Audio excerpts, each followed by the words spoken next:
નમસ્કાર મિત્રો, આજે સવારથી ગુજરાતમાં ભારે વરસાદી વાદળો જોવા મળી રહ્યા છે, જેના કારણે હવે ગુજરાતમાં આગામી 2 દિવસની અંદર ભારે માવઠાનો વરસાદ પડી શકે છે. મિત્રો, આગામી 2 દિવસ સુધી ભારે વરસાદની આગાહી કરવામાં આવી રહી છે. હવે ગુજરાતમાં ઠંડી કેવી પડશે, પવન કેવો ફૂંકાશે અને મિત્રો કયા વિસ્તારોમાં કેટલો વરસાદ જોવા મળશે, તે તમામ સમાચારોની વાત આજના આ વિડીયોમાં આપણે કરીશું. મિત્રો, આ વિડિયો શરૂ કરીએ એ પહેલાં જો હજુ તમે અમારી આ હવામાન ખાતાની YouTube ચેનલને સબસ્ક્રાઇબ નથી કરી તો જરૂરથી કરી દેજો અને આ વિડિયો જો તમને પસંદ આવે તો વિડિયાને એક લાઇક તમારી જરૂરથી કરી દેજો. મિત્રો, આગામી 2 દિવસ સુધી સૌરાષ્ટ્રના પંથકોમાં હળવું માવઠું પડવાની સંભાવના છે. સૌરાષ્ટ્રના જિલ્લાઓમાં હળવા માવઠાની સાથે ઝરમરીયો વરસાદ પડવાની સંભાવના છે, જેના કારણે આજે હવામાન વિભાગે સૌરાષ્ટ્રના દરિયા નજીકના વિસ્તારોમાં હળવા વરસાદની સાથે રેડ એલર્ટ મૂકવામાં આવ્યું છે. મિત્રો, ગુજરાતની ઉત્તરના ભાગોમાં એક ભારે વરસાદી વાવાઝોડું સક્રિય થયું છે, જે ભારે પવનની સાથે 1 અથવા 2 તારીખમાં ગુજરાતની નજીક આવશે અને ગુજરાતના ઉત્તરના ભાગોમાં ભારે વરસાદ પડે તેવી આગાહી કરવામાં આવી રહી છે. અત્યારે મિત્રો ગુજરાત અને તેની આજુબાજુના વિસ્તારોમાં ભારે વરસાદ પડવાની શક્યતા છે.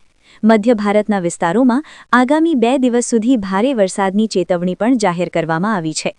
ત્યાર પછી મિત્રો ગુજરાતના પશ્ચિમના દરિયામાં પણ ભારે વરસાદી વંટોળ શરૂ થયું છે, જેના કારણે આગામી દિવસોમાં પશ્ચિમ બાજુથી પણ ભારે પવન સાથે વરસાદ આવી શકે છે. આજે મિત્રો ગુજરાતમાં 80થી 85 કિલોમીટર પ્રતિ કલાકની ઝડપે પવન જોવા મળી રહ્યો છે. હવે મિત્રો ગુજરાતમાં દક્ષિણ દિશામાંથી પવન ફૂંકાવાનું શરૂ થઈ ગયું છે, જેના કારણે હવે દક્ષિણના દરિયામાંથી ભારે વરસાદી વાવાઝોડું ગુજરાતની નજીક આવશે અને સૌરાષ્ટ્રના દરિયાકાંઠાના વિસ્તારોમાં ભારે વરસાદ પડી શકે છે. હવામાન ખાતાની આગાહી છે કે 4 થી 5 ઇંચ સુધીનો વરસાદ ગુજરાતમાં પડી શકે છે. ત્યાર પછી મિત્રો જો વાત કરીએ તો હાલ દક્ષિણ ભારતના રાજ્યોમાં ભારે વરસાદી સિસ્ટમો એક્ટિવ જોવા મળી રહી છે, જ્યાં મિત્રો અત્યારે હવામાન ખાતાએ રેડ એલર્ટ મૂકવામાં આવ્યું છે. આગામી 1 અઠવાડિયામાં આ વરસાદ ગુજરાત સુધી આવી શકે છે, જેના કારણે મિત્રો હવે ગુજરાતમાં વરસાદ ભૂકા બોલાવશે. અત્યારે મિત્રો ઉત્તર ભારતના પર્વતીય વિસ્તારોમાં ભારે વંટોળ સાથે વાવાઝોડું શરૂ થયું છે, જે અત્યારે ગુજરાતથી 100 કિલોમીટર દૂર છે, જે દક્ષિણ બાજુ આગળ વધીને ગુજરાતની નજીક આવી શકે છે. મિત્રો, ભારે વરસાદી વાદળો જોવા મળી રહ્યા છે, જેના કારણે હવામાન વિભાગે સમગ્ર ગુજરાતમાં રેડ એલર્ટ સાથે ભારે પવન સાથે વરસાદની આગાહી કરી છે. હવે મિત્રો ગુજરાતમાં ઠંડીમાં થોડીક રાહત મળશે અને ભારે બફારા સાથે 2 થી 3 ઇંચ સુધીનો વરસાદ પડવાની સંભાવના છે. અત્યારે મિત્રો ગુજરાતનો દરિયો ગાંડો થયો છે. ભારે પવન સાથે કાંઠાના વિસ્તારોમાં 10 ફૂટ ઊંચા મોજા ઉછળી રહ્યા છે, જેના કારણે આજે અને આગામી 3 દિવસ સુધી દરિયાકાંઠાના વિસ્તારોમાં રેડ એલર્ટ મૂકવામાં આવ્યું છે. હવામાન ખાતાએ સૌરાષ્ટ્રના જિલ્લાઓમાં ભારે પવન ફૂંકાવાની અને વહેલી સવારે ગાઢ ધુમ્મસ સાથે હળવું ઝરમર વરસાદ પડવાની આગાહી કરવામાં આવી છે. દરિયા નજીકના વિસ્તારોમાં આશરે 4 થી 5 ઇંચ સુધીનો વરસાદ પડી શકે છે, જેના કારણે આજે સમગ્ર ગુજરાતના દરિયાકાંઠાના વિસ્તારોમાં એલર્ટ પણ મૂકવામાં આવ્યું છે.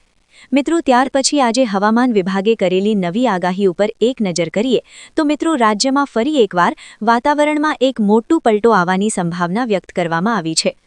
અંબાલાલ પટેલની નવી આગાહી મુજબ આગામી દિવસોમાં ગુજરાતમાં વધુ એક પશ્ચિમી વાવાઝોડું સક્રિય થવા જઈ રહ્યું છે, જેની સીધી અસર રાજ્યના વિવિધ વિસ્તારોમાં જોવા મળી શકે છે. મિત્રો, અંબાલાલ પટેલના જણાવ્યા અનુસાર આ પશ્ચિમી વિક્ષેપને કારણે ઉત્તર ભારતના પર્વતીય વિસ્તારોમાં ભારે હિમવર્ષા પડશે અને મેદાની વિસ્તારોમાં હળવો વરસાદ પડી શકે છે. તેની સીધી અસર મિત્રો ગુજરાતમાં પણ 2 ફેબ્રુઆરી સુધી હવામાનમાં પલટો જોવા મળશે. રાજ્યના આકાશમાં વાદળછાયું વાતાવરણ રહેશે અને તેની સાથે સામાન્ય પવન પણ ફૂંકાઈ શકે છે. મિત્રો, ત્યાર પછી વાત કરીએ તો રાજ્યના કયા વિસ્તારોમાં માવઠાની શક્યતા છે, તો તેના વિશે વિગતથી વાત કરીએ તો મિત્રો આગાહી મુજબ ખાસ કરીને ઉત્તર ગુજરાતના મહેસાણા, સાબરકાંઠા અને અરવલ્લી જિલ્લાઓમાં હળવો કમોસમી વરસાદ થવાની શક્યતા છે. આ ઉપરાંત પૂર્વ ગુજરાત અને સૌરાષ્ટ્રના કેટલાક વિસ્તારોમાં પણ છૂટાછવાયા સાંટા અથવા હળવો વરસાદ પડી શકે છે. દક્ષિણ ગુજરાતના વડોદરા, ભરૂચ અને સુરત જેવા શહેરોમાં પણ વાદળછાયું વાતાવરણ રહેવાની સાથે કમોસમી વરસાદ પડવાની સંભાવના નકારી શકાય તેમ નથી, એટલે કે મિત્રો આ વિસ્તારોમાં પણ હળવો વરસાદ પડી શકે છે. મિત્રો ત્યાર પછી વાત કરીએ તો ફેબ્રુઆરી મહિનામાં પણ એક પશ્ચિમી વાવાઝોડું આવી શકે છે. તો મિત્રો તેના વિશે વિગતની વાત કરીએ તો અંબાલાલ પટેલે જણાવ્યું છે કે 2 ફેબ્રુઆરી પછી પણ વધુ એક હળવો પશ્ચિમી વિક્ષેપ આવશે. ખાસ કરીને 4 થી 8 ફેબ્રુઆરી અને ફરી પાછો 12 ફેબ્રુઆરી દરમિયાન વાતાવરણમાં એક મોટું પલટો જોવા મળી શકે છે. મિત્રો ત્યાર પછી વાત કરીએ તો કમોસમી વરસાદની આગાહીને પગલે જગતના તાતની ચિંતામાં વધારો થયો છે. ખેતીના પાકો જેવા કે જીરું, વરિયાળી, રાયડો અને ઘઉંના પાક ઉપર વાતાવરણની માઠી અસર પડી શકે છે. અંબાલાલ પટેલે ખેડૂતોને સલાહ આપી છે કે મિત્રો ખેતમાં કાપણી કરેલો તૈયાર પાક સુરક્ષિત જગ્યાએ ખસેડી લેવો. ખુલ્લા માર્કેટિંગ યાર્ડમાં માલ લાવતા પહેલા સાવચેતી રાખવી. ઊભા પાકમાં જીવાત કે રોગશાળો ન ફેલાય તે માટે કૃષિ નિષ્ણાંતોની સલાહ મુજબ પાક સંરક્ષણના પગલાં લેવા. આમ મિત્રો ફેબ્રુઆરીની શરૂઆતમાં જ ગુજરાતમાં કુદરતનો મિજાજ બદલાયેલો જોવા મળશે, જેની સીધી અસર જનજીવન અને ખેતી એમ બંને પર જોવા મળી શકે છે. તો આભાર મિત્રો, આજે આપણી ગુજરાતના કેટલાક મહત્વના હવામાન સમાચારો વિશે વાત કરી.